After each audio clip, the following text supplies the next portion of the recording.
الذين عملوا السيئات إلا ما كانوا يعملون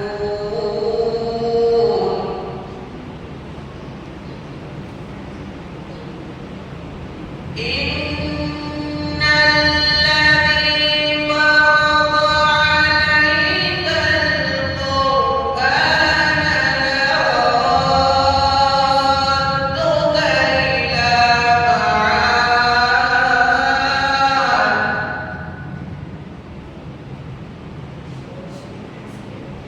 قل ربي أعلم ما جاء بالهدى ومن هو في ضلال مبين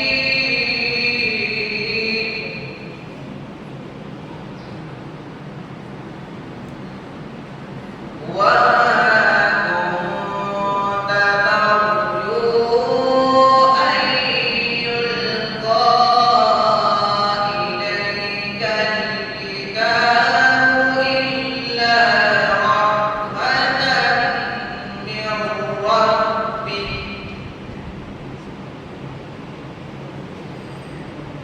إلا رحمة من ربك ولا تكونن ظهيرا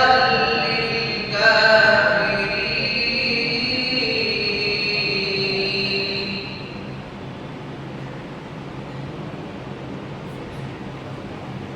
ولا يصدنك عن آيات الله بعد إذ أنزلت إليك وادع إلى ربك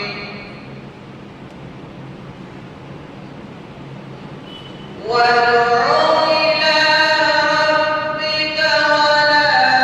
تكونن من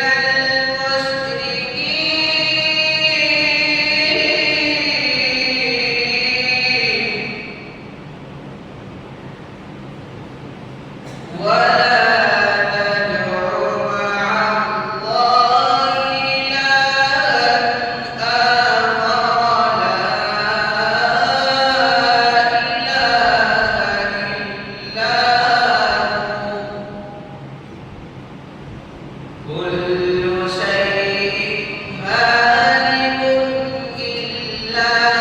وجهه له